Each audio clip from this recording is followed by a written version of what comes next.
moi j'aimerais bien à la fois vous passer la parole à vous sur questions, réactions, vos opinions, ce que vous en pensez, ce que vous avez envie de faire de ce côté-là, puis à vous tous aussi à la table. Donc là, moi je garde mon micro, mais je vais vous le passer là. Comment vous en pensez, Alain, quand vous voyez un petit peu ces expériences-là qui sont vraiment des expériences de terrain, comment vous réagissez sur prendre en compte tout ça pour aller plus loin, encore une fois, dans le monde du travail et le reste du monde, si on peut dire, ou lycée de Versailles? Moi, je suis très content qu'on se saisisse des problématiques de la santé de façon naturelle, spontanée, parce qu'il est logique d'envisager des équilibres de façon très globale.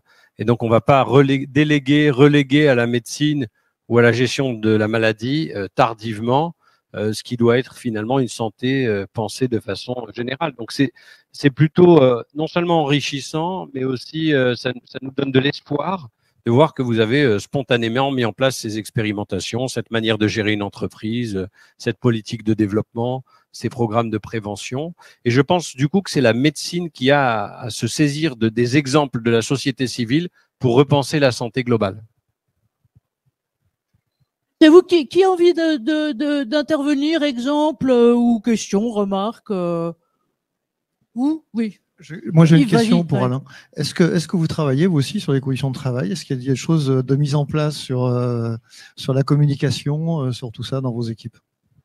Oui, exactement, parce qu'en fait, sur la santé émotionnelle, par exemple, on sait qu'on génère de la peur. Par exemple, pour le Covid, vous savez qu'il y avait plus de malades de la peur du Covid que de malades du Covid eux-mêmes. Et donc, c'est vrai que quand une femme vient me montrer sa mammographie, la solidarité a déjà payé le radiologue. Pourquoi elle va payer ma consultation pour lui dire la même chose? Parce qu'on gère le risque et la perception du risque. Donc, on fait du traitement des sentiments en manipulant des émotions. Et en fait, on a développé des modules de communication thérapeutique. Quand vous dites à quelqu'un n'ayez pas peur, c'est pas pareil que si vous dites soyez rassuré, parce que le cerveau n'entend pas la négation. Donc, on doit développer des modules de thérapie sentimentale. Et je pense qu'en entreprise, c'est pareil, ou par rapport à toute la gestion d'anticipation des risques, c'est une manière mentale de conduire la prévention des burn-out, des fragilités, l'accompagnement. Et ça, c'est de la santé émotionnelle, santé mentale, santé psychologique, c'est fondamental. Alors, bien sûr, dans nos équipes aussi, en fait, c'est que le monde de l'hôpital, c'est un peu un monde ultra hiérarchique, c'est comme l'armée.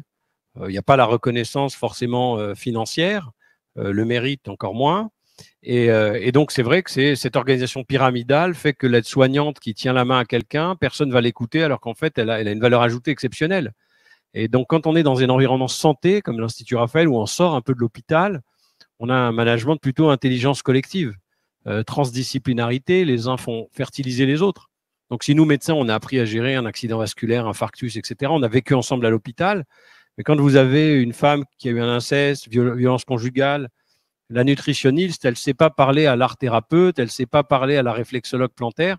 Donc, il faut créer des cultures nouvelles avec des organisations d'intelligence collective pour créer une valeur santé. Et donc, il y a tout un tas de métiers, d'organisation à repenser, en fait. Alors, moi, j'ai aussi une question qui peut s'adresser un peu à tout le monde. Est-ce qu'il ne faudrait pas en entreprise créer des groupes de projets qui regrouperaient à la fois des médecins du travail, des préventeurs, des salariés de chacune des typologies d'activités pour justement être un peu les porte-parole de qu'est-ce qu'on peut faire demain pour que dans l'entreprise, la santé au sens large soit prise en compte chez l'intégralité des interlocuteurs.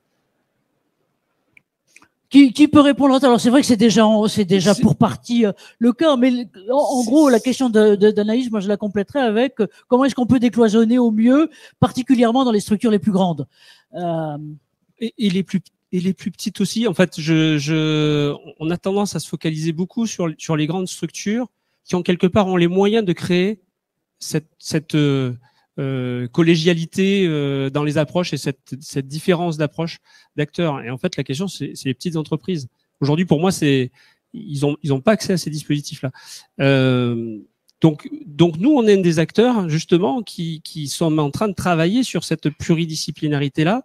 Et tout l'enjeu, on parlait du document unique, c'est depuis, ça fait 20 ans que c'est sur le devant de la scène, mais la loi du 2 août, elle remet ça sur le devant de la scène, et justement, elle dit, si on veut une bonne approche de risque et surtout des bons plans d'action pour améliorer les conditions de travail aussi, puisque c'est bien, on remet les conditions de travail sur le devant de la scène. Ah oui, il faut qu'il y ait un médecin du travail qui soit là. Et oui, il faut des équipes de terrain.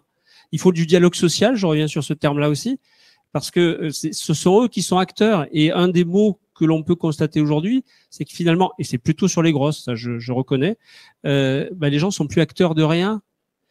Et si on les remet pas en responsabilité aussi sur leur vie, c'est leur vie, c'est leur santé, évidemment on passe à côté. Si vous avez que des experts qui sont externes et pas les gens qui sont concernés, vous passez forcément à côté des bonnes solutions.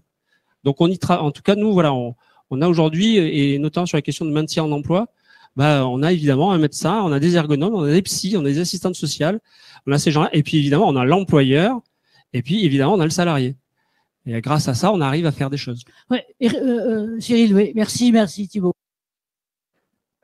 Sur cette question, moi j'ai un exemple qui me vient à l'esprit. C'est un cas qui a failli faire dérailler une négociation récente à l'OID, la négociation de la dernière convention sur la lutte contre les violences au travail et le harcèlement.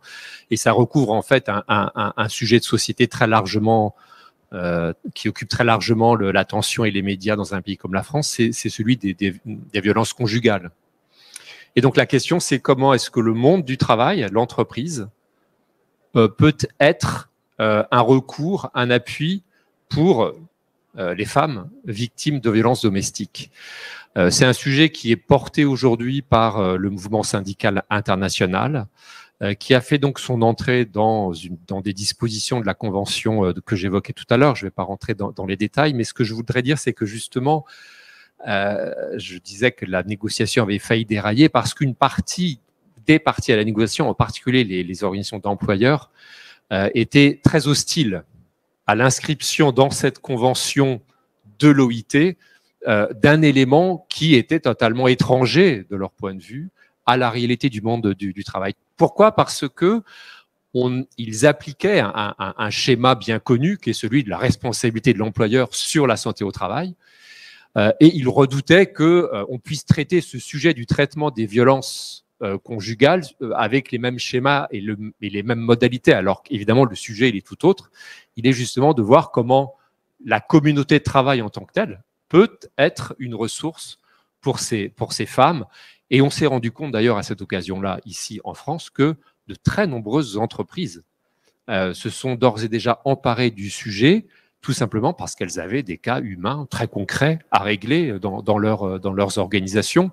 Et ça passe par des dispositifs techniques aussi différents que de financer une chambre d'hôtel, que de prévoir des dispositifs pour muter la personne loin de son conjoint violent, etc., etc. Mais je trouve que ce sujet, qui est un vrai sujet de société aujourd'hui, illustre bien l'articulation entre les deux sphères, santé publique et santé au travail. Merci à vous de souligner ça, et ça souligne que effectivement on est le même, on ne change pas de costard à partir du moment où on rentre dans son entreprise. Je dirais d'autant plus maintenant que on rentre même plus physiquement dans son entreprise et qu'on est dans télétravail. Alors ça devient compliqué de se dire je vais quitter ma tenue machin. Yves, je voyais que vous aviez envie de réagir là-dessus. Et puis on va demander peut-être à chacun, parce que là je me fais pas noter 5 minutes. Non, c'est juste sur ce que disait Thibault sur les petites et les grosses entreprises, parce que tout le monde me disait oui c'est facile chez toi parce que vous n'êtes pas nombreux, etc. Je dis pourquoi ? Enfin la plupart ils ont des DRH, ils ont des équipes RH qui sont vraiment très importantes, donc c'est pas du tout une question. Je pense pas que c'est une question de taille d'entreprise, et je suis aussi tout à fait d'accord que souvent les petites entreprises se réfugient sur la proximité. C'est-à-dire, oui, non, je suis avec mes salariés, il n'y a pas de problème.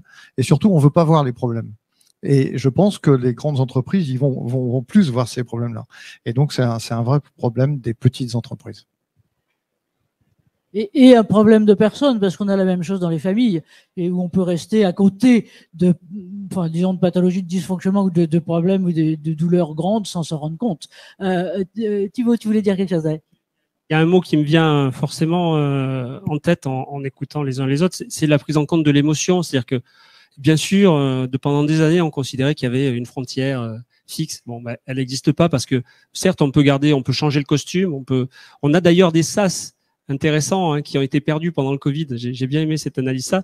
Cette analyse-là, c'est que beaucoup de gens en fait en avaient assez des transports. Et puis avec la pandémie, avec le télétravail, en fait, ils regrettaient les transports parce que c'était un vrai sas de décompression entre guillemets entre le monde du travail et le monde voilà. Mais si on peut changer de costume, en revanche, ces émotions-là, il est impossible de dire ah, ça y est, 8 heures, je change mes émotions, ça c'est pas possible. Donc il faut qu'on intègre forcément cette dimension l'humain dans sa globalité. Pour le coup, oui, c'est nécessaire. C'est beaucoup plus une question d'attention personnelle. Moi, j'aimerais évoquer avec vous ce que vont être nos prochaines étapes et nos prochaines étapes avec vous. Alors, je dirais que la santé globale est partout et on évoquait tout à l'heure avec Cyril et Cyril Combe toutes ces questions justement des capteurs, des systèmes finalement de capteurs en réseau, d'IoT et autres qu'on va regarder, qui peuvent être beaucoup en système de mesure, j'allais dire de mesure immédiate et notamment en ergonomie d'une très très grande aide pour adapter les choses, mais ça pose aussi globalement d'autres questions. Donc ce sont des questions qu'on pourra voir. Et dans les épisodes suivants qu'on a prévus avec notre cycle de conférences comme on a là, voilà, je dirais que les différents termes que vous allez retrouver, c'est que le troisième, donc alors on a une date, mais on a tellement de choix qu'il faudra bien qu'on choisisse avec Alain bientôt et Jacques et bientôt quel thème on va prendre. On a effectivement la question de l'exposome et des impacts croisés environnement travail. Alors on a déjà regardé nous ces questions aussi d'exposome au cercle entreprise et santé en passant du côté du risque chimique et en faisant intervenir un grand gourou toxicologue là-dessus. Mais il est clair, si vous voulez, que l'analyse de la traçabilité des expositions, ça va poser en termes opérationnels et sociaux un certain nombre de défis sur lesquels c'est vrai qu'en ce moment les partenaires sociaux se posent des questions de est-ce qu'on regarde, est-ce qu'on regarde pas, parce que ça renforce. Mais bon, en tout cas, la question c'est que quand les technologies sont là, il y a un moment ou un autre où elles vous tombent dessus, donc il y a quand même intérêt à anticiper un peu et regarder ça. Donc ça, c'est un thème possible. Un autre aussi qu'on a prévu de regarder, c'est toujours bien sûr celui des health data et des données de santé en matière de santé-travail. Ça, c'est vieille question aussi, qui est là, sur laquelle, encore une fois, on a les outils. On a théoriquement 25 millions de dossiers médicaux en santé-travail qui sont théoriquement légaux depuis, voyons que je ne dise pas de bêtises, une vingtaine d'années, mais qui existent, on ne sait pas trop, donc il faudra qu'on regarde. On a aussi, donc lié au capteur, la question, alors il y a des études très intéressantes qui sont sorties récemment là-dessus sur ce qu'on appelle en français l'humain augmenté, le human enhancement en anglais, et tout ce qu'il y a derrière. Donc, ceux qui étaient là hier faisaient l'écho d'une grosse étude américaine sur 6 techniques. Il y avait les exosquelettes, mais il y a aussi les implants cérébraux, il y a tous les systèmes de reconnaissance faciale. On est là globalement dans l'IoT, donc tout ça, faut regarder ça.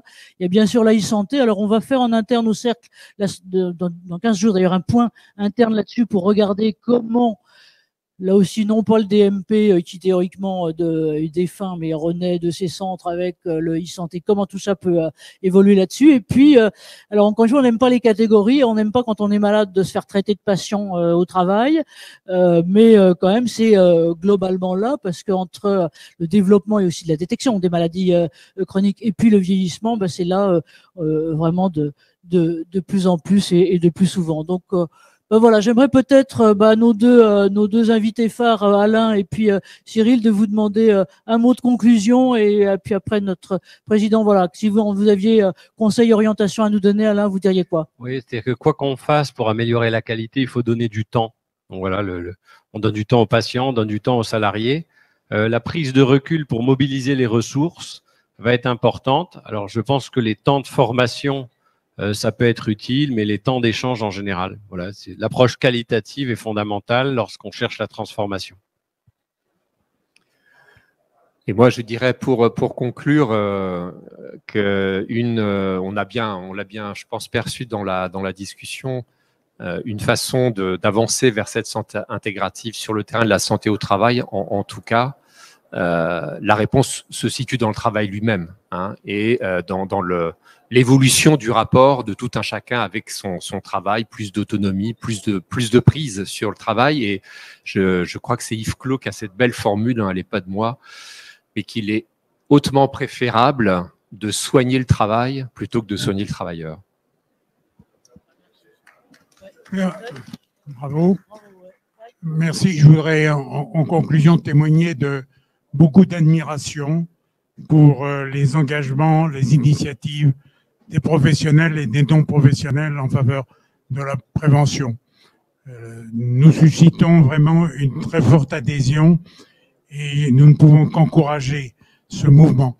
Et je voudrais en terminer pour dire, tout en encourageant, nous avons du chemin à parcourir encore au-delà de la prévention. Voilà, merci de votre attention et bonne suite réunion.